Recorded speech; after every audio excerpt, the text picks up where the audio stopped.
The alarms were already screaming across Ironwood Federal Penitentiary, but no one moved. Every inmate froze where they stood, as if the sound meant nothing. In the center of the yard, 3 men with thick tattoos wrapping up their arms and necks circled a 4th man who was on his knees, bleeding from his mouth, barely able to lift his head. The sky above the California desert was burning orange, and the guards in the tower had rifles raised, but even they didn't fire, because everyone knew who controlled this yard. A tall inmate stepped forward, his shaved head glowing under the sun. Ink covered every inch of him. Skulls, wolves, broken chains.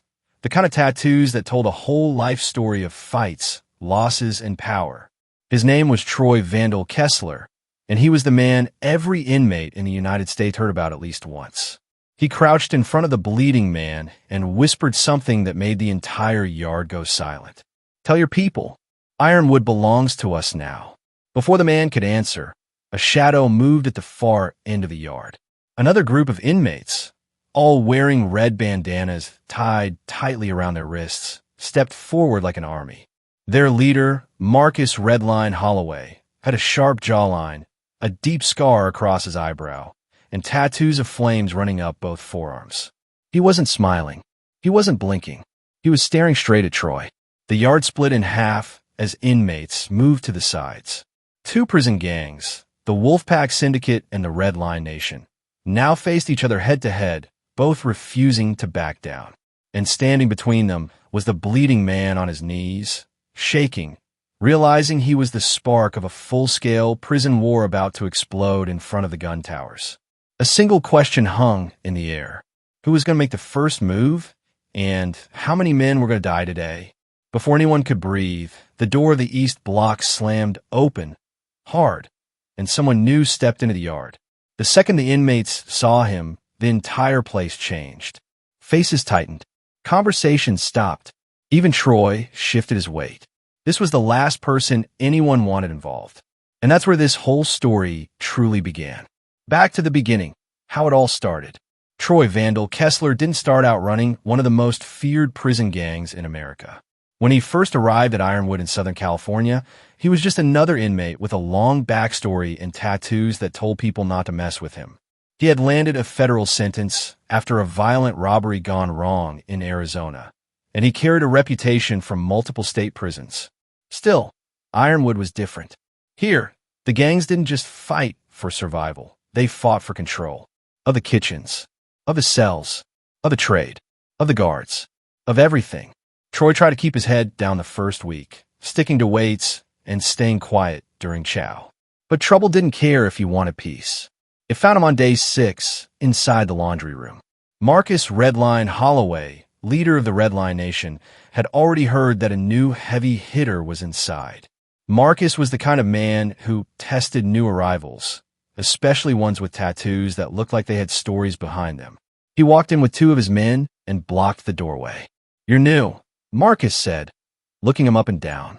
"You hear how things work around here?" Troy folded a sheet slow, calm, like Marcus wasn't even there. "I hear a lot. Don't mean I listen." It was the wrong answer, or maybe it was the answer Marcus actually wanted. A fight broke out instantly, but it wasn't messy. It wasn't loud. It was fast, technical, and brutal. Troy moved like someone who had survived more walls than most of these inmates ever would. Marcus could fight too, and the 2 of them went at it like they'd been training for this moment their entire lives. By the time guards rushed in, both men were bruised, bleeding, and glaring at each other with a mixture of rage and respect. Nobody forgot that moment. Ironwood had just gained its 2 strongest forces, and they were already colliding. For the next 2 months, small tensions grew. A missing package in the kitchen, a stolen shank from a cell search, a guard caught taking money from the wrong group. Every problem seemed tiny on its own, but inside Ironwood, tiny meant dangerous, and dangerous meant war. Meanwhile, a third group was growing in secret. Men with quiet movements.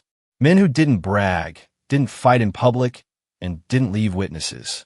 They called themselves the North Side Order, and most of them were from Canada, brought in on federal charges tied to organized crime in Toronto and Vancouver. Their leader, Elias Stonehand Mercer, had a maple leaf tattoo burned into his fist and a calm stare that made seasoned inmates look away. He didn't want power. He wanted something bigger. And that goal is what eventually dragged the whole prison into chaos. But there was one moment, one single night, when everything shifted. It happened during a blackout. The lights cut out across the entire West Wing. By the time backup generators clicked on, one of Marcus's lieutenants was found lying in the showers, unconscious, bruised, and carved across the stomach with a message that made no sense at the time. Remember the yard? Marcus snapped. Troy denied involvement. Elias said nothing at all. And from that night forward, nothing inside Ironwood was the same again. The tension grew. The gangs expanded. The guards lost control. Rumors spread that something massive was coming. Something bigger than a fight, bigger than a stabbing, bigger than a riot. By the third week, the prison yard had become a battlefield waiting to ignite. And that leads us straight back to the moment where we started, the moment everyone feared. The moment all three gang leaders walked into the same yard at the same time. But what happened next, no one, not even the guards, were ready for. Because the man who stepped out of the East Block doors that day wasn't an inmate. He wasn't a guard. He was something far more dangerous. And his arrival changed everything. The yard fell into a silence, so heavy it felt like the air itself stopped moving. Every inmate turned toward the East Block as the door creaked open. Sunlight hit the man stepping out, and for a moment it was hard to see his face. Only the shape of his body, tall and built like somebody who'd spent years lifting steel, not weights. But the second he stepped fully into the yard, every gang member stiffened. It was Warden Caldwell. Except it wasn't the Caldwell anyone remembered. He wasn't wearing his usual stiff uniform or carrying a clipboard. He wore gloves, thick black tactical gloves. His sleeves were rolled up, revealing faded tattoos on his lower arms, ink that no one had ever seen before. Symbols, numbers, a wolf's head, a burning crown, tattoos that inmates in the US, Canada, and the UK knew meant one thing. This man had a past, a dark one, before the badge, before the suit. And the moment he stepped into the yard, the guards in the towers didn't aim at the inmates anymore. They aimed at the warden. That made the yard explode with fear. Troy Vandal Kessler's jaw tightened. Marcus Redline Holloway's breathing changed. Elias Stonehand, Mercer from the north side order, shifted his feet slowly, calculating silently like he always did. The warden didn't rush. He walked right between the Wolfpack Syndicate and the Redline Nation like he was crossing a quiet hallway, not a battlefield seconds away from bloodshed. The man kneeling on the ground looked up at him like he was seeing a ghost. Caldwell spoke calmly, but it carried through the entire yard. Everyone stay exactly where they are. Nobody moves. Not today, but someone did. One of Marcus's lieutenants, a hot-headed, tattooed fighter named Blanco, stepped forward with a shank hidden under his sleeve. Caldwell didn't blink. If you move that hand 1 inch, he said, you won't see the next sunrise. Inmates exchanged looks, not because of the threat, but because his voice didn't sound like a warden's voice. It sounded like someone who'd been on the inside before, someone who knew the codes, the streets, the language of men who lived and died by their tattoos. Troy crossed his arms. So what's this, Caldwell? A show? You finally going to tell us why the guard's been acting scared of you? Marcus smirked. Man's got secrets. Look at all that ink. Elias Mercer didn't say a word. His eyes stayed locked on those tattoos on Caldwell's forearms, the same symbols used by an old outlaw group in British Columbia known for disappearing without trace. If anyone recognized danger early, it was Elias. The warden finally spoke again. This stops now. All of it. Wolfpack. Red Line. North Side. You're done with this war. His voice sharpened. Because something bigger is coming. And if you don't listen, all of you will die. Every inmate froze. Every gang leader went still. Even the guards in the tower lowered their rifles slightly, unsure what they were hearing. Troy stepped forward. And why should we believe you? Caldwell looked straight at him. Because I've seen the list. The yard erupted in confused whispers. Marcus squinted. What list? Caldwell scanned the yard slowly. The one with the names of every gang leader inside this prison, marked for elimination. Marcus's face changed instantly. Troy stopped breathing. Elias's fingers curled into fists. Then Caldwell dropped the real bomb. And the people coming to do it aren't inmates. The yard fell into a fear no one could fake. Something about the warden's tone, the cold certainty, made even the toughest men feel a sharp chill run down their spine. Troy finally broke the silence. You're saying someone's coming in here from the outside to wipe out all 3 gangs? Caldwell nodded once. They've already stepped into Ironwood. A ripple of pure terror hit the yard. In the tower, a guard's radio crackled violently. Then the voice burst through every speaker in the prison. Code Black in Cell Block C. Repeat, Code Black. Multiple officers down. Unknown assailants inside the facility. The radio cut off. The yard gates slammed shut. The sirens wailed louder than ever before. And every inmate realized something horrifying. This wasn't a gang war anymore. This was a hunt, and they were the targets. Troy, Marcus, and Elias turned toward each other, not as enemies, not as rivals, but as men who understood one thing. Whatever had just entered Ironwood was far more dangerous than all of them combined. Caldwell took one step closer. If you want to live, he said, follow me. Right as he said it, a thunderous boom shook the west side of the yard. Smoke blasted through the air. Inmates screamed and ducked. Dust lifted off the ground like a shock wave. Something had been blown open. Something, or someone, had breached Ironwood from the inside. Troy wiped the dust from his face, staring at the smoke rising over the wall. Marcus clenched his jaw. No way, that's who I think it is. Elias finally spoke, voice low and cold. If it's them, we're already too late. The warden looked them dead in the eyes. You have 5 minutes to decide, he said. Run with me, or die where you stand. And just before the smoke settled, a silhouette appeared in the swirling haze. A tall figure in full black tactical gear, holding something long and metallic, stepping through the broken door like a ghost walking out of fire. The yard went dead silent. Whoever that was, he wasn't from Ironwood, and he wasn't alone. The figure stepping through the smoke moved with a quiet confidence that didn't belong in a prison yard. No hesitation, no fear, just precise, controlled steps, the kind of steps men learn in places where mistakes get people killed. The tactical suit was matte black, armor-plated at the chest, and the helmet visor hid his face completely. But the long metal object in his hand, that was unmistakable. A breach axe, a tool used by elite tactical teams to break into fortified spaces. But this team wasn't supposed to be here.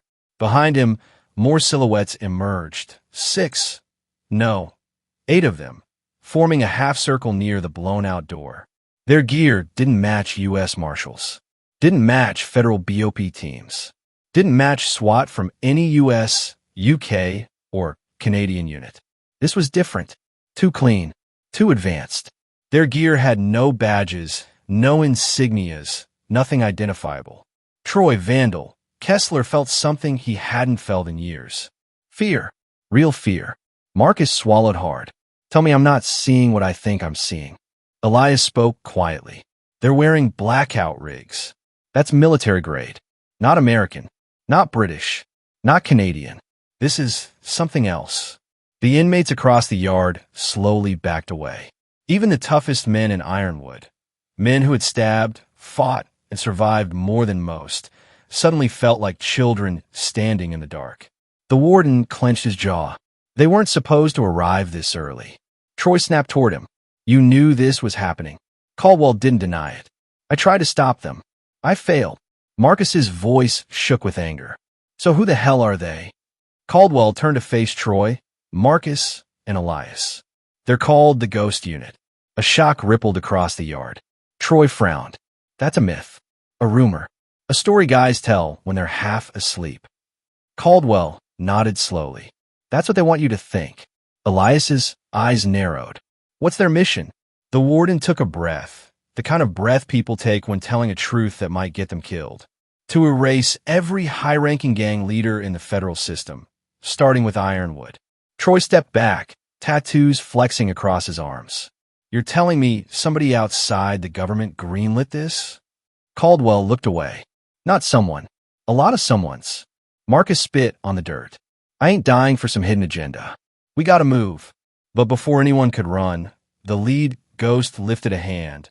A simple gesture, and the rest of the unit raised compact devices the size of phones. Elias whispered, "Don't move. Those aren't phones." A sharp electronic beep filled the air. Then every single inmate's wristband, the tracking bracelets Ironwood had adopted for high-risk prisoners, lit up bright red. Troy stared at his wrist. "What the hell is this?" The warden swore under his breath. "They've synced your bracelets. They're marking their targets." The ghost unit leader lowered his hand slowly. A voice echoed from a speaker on his suit, cold, distorted, without emotion. "Targets acquired. Commencing extraction protocol." Extraction.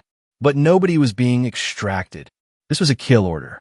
Before the yard could even react, something slammed into the far wall, a massive metallic cone dropping from above like a missile. It stabbed into the concrete, vibrating the ground. Marcus yelled, "Move!" The cone began to split open. Not like a bomb, like a machine.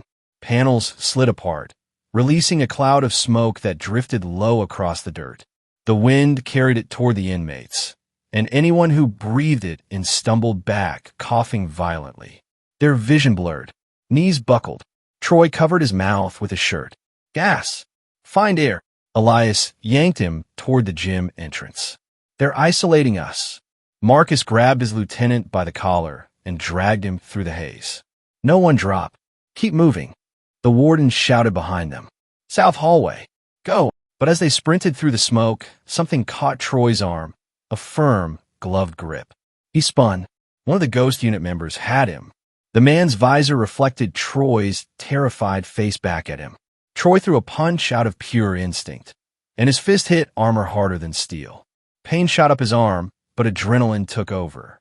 He drove his shoulder into the man's chest and dove away, just as the ghost swung the breech axe down, slicing into the concrete floor where Troy's head had been a second earlier.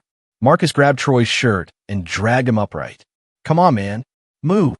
Together, the three gang leaders, who had spent months trying to kill each other, sprinted into the south hallway with the warden close behind. Doors slammed shut behind them automatically as the prison went into full lockdown. The hallway lights flickered.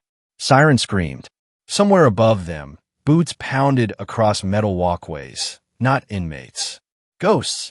As they reached the bottom of the stairwell, Elias shoved the warden against the wall. "You brought this to us," Elias growled. "You better tell us everything before we die." Caldwell looked him dead in the eyes. "You want the truth? Fine." The ghost unit wasn't sent to clean up gangs. They were sent to clean up a mistake. Troy frowned. "What mistake?" Caldwell pointed to the floor above them. "Block C." Marcus looked confused. "What's in Block C?" Caldwell swallowed. "A prisoner who should have never existed." Elias stepped closer. "Who?" The warden's voice dropped to a whisper. "Someone more dangerous than all three of your gangs combined." But before he could continue, a distant explosion shook the stairwell so violently it nearly knocked them off their feet. Dust rained from the ceiling. Boots thundered closer. And then, from the top of the stairs, a deep, echoing voice spoke. "Warden Caldwell, you lied to us." Troy, Marcus, and Elias froze. The warden's face drained of color, because they all recognized that voice. And whoever it belonged to shouldn't have been alive. And even now, after everything that happened inside those walls, the alliances, the betrayals, the blood that stained the floors, and the secrets that never made it to any official report, the truth remains buried deeper than the scars left on the men who survived it. Some of those scars were on their skin, inked in tattoos that marked loyalty, violence, or the family they found behind bars. But the real wounds lived inside them, the kind that didn't fade no matter how many years passed. Every prison across the United States, the United Kingdom, and Canada carries a story just like this, brutal, complicated, and hidden behind concrete and razor wire. Stories the public rarely hears. Stories officials deny. Stories the inmates whisper in the dark when they think no one is listening. Stories of power battles that never make the news, but decide who lives and who doesn't. And the craziest part? What you just heard. It isn't even the worst of it. Because the moment one war ends behind bars, another one begins. A new leader rises. A new gang forms. A new threat grows inside the cracks of the system. And the man at the center of this story, the one who shocked the entire prison, the one who flipped the balance of power, the one who survived what most couldn't, he isn't finished yet. His name still echoes through the tiers, whispered by guards, respected by inmates, feared by shot callers. Even now, long after the doors close behind him, the people locked inside still talk about him like he never left. But the truth is, his story didn't end in that final moment. It didn't end when the warden tried to break him. It didn't end when violence erupted and the whole facility shifted. His story kept going, and what happened next is even more shocking than anything inside this episode. And if you think this world is dark, you haven't heard the rest. Because the next part of his journey reveals the biggest twist he ever faced, one that changed prison politics forever, one that exposed how deep the corruption runs, and one that shows exactly how dangerous America's, Britain's, and Canada's most powerful prison gangs truly are. If you want the next chapter, you already know what to do. Stay locked in. Stay watching. This story is far from over.